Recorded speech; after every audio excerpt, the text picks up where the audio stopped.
It was 4 a.m. and Ethan couldn't sleep because of the thunder, as well as the dogs that were howling.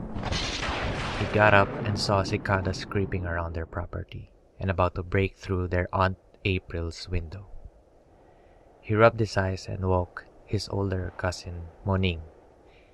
They both got up and quietly creeped out of the house with a hunting rifle. After a short while, even their livestock started getting wild. This usually happened whenever something threatening was nearby. By the time they peeked out of the door, the wind was blowing hard. They noticed that the cicadas were now panicking and running away from their compound. The two looked up to the roof and saw a figure. The clouds and leaves were spinning around their compound and around the dark figure. "A swang!"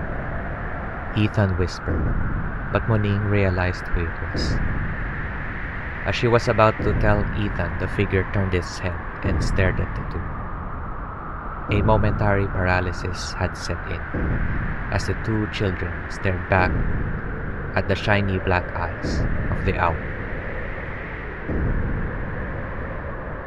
Moning, with a nervous smile, was able to raise a hand and wave, but with a blink of an eye, the figure grew wings and ascended up in the heavens, along with all the leaves and debris circling their compound. Instantly, the weather calmed down. It was as if the typhoon melted away. The sense of dread disappeared as all the moths fluttered in and the frogs started to croak. The two kids ran towards the house at the center of the compound to tell the elders what they just saw. Owl went straight to Quezon City, where he needed to extract a reality bender from a cicada sentry. The very first step in order for him to reverse everything that has happened lately.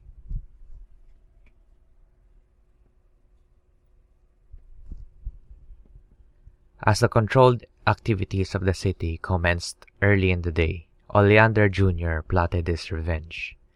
He somehow got a hold of a communicator and was able to get a hold of the Viper Queen. Oleander Jr. tried to strike out a deal with her, promising to get her back into power if she's able to get him out of the cell he's being held captive in. Even in the absence of complete trust, the Viper Queen agreed. As to her, getting back to power was more important. She thought she'd just kill this Apophis puppet somewhere along the way and just take the seat of the presidency for herself. Without much backup, however, the Viper Queen herself was also captured. The Hive had grown so much at this point that they rivaled the strength of Western armies. Even a superpowered being like the Viper Queen was no match to a horde of cicadas. As she was being escorted to her own cell, she felt a sense of dread. For the first time in a long time, this feeling of fear startled her, and she immediately knew why. The Viper Queen laughed at the irony of it all and glared at both the confused cicadas that were escorting her and Oleander Jr. "Our end is now flying towards us," the Viper Queen spoke. Oleander Jr. understood what she meant. After extracting and modifying a built-in Scranton reality bender of an injured cicada, Owl hung it at the top of a radio tower, all while ensuring the cicada that he won't be harmed fatally. Mayari instructed him to set it up a certain way. Specific settings within the machine combined with a lightning strike from a charged Sigaloon would open up the portal for Kate. By this time, Owl understood that Kate was within the middle dimension with another goddess named Halia. His job is to be the one that would open up the door for the new Moon Guardian. Owl waited for a cloud to hover by. Once he found one, he flew straight up. Once he'd reached quite a distance from the cloud, he dove straight at it, gathering as much positive charge in the air and letting the helmet's alloy overload. Owl was able to produce enough energy to create lightning. It struck the reality bender straight at the center with as much force as the Trinity bomb. Once the entrance was created, Owl flew in. The thunder crack was heard all over the Philippines. It was a warning shot.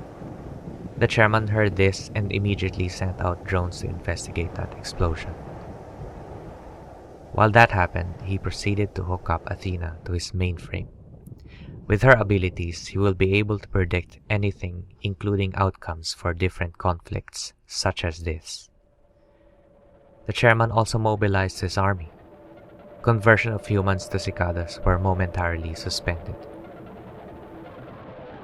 Suddenly, the main building where the chairman was operating blacked out. Energy was shut off and he was forced to move out into another giant drive located in another high building.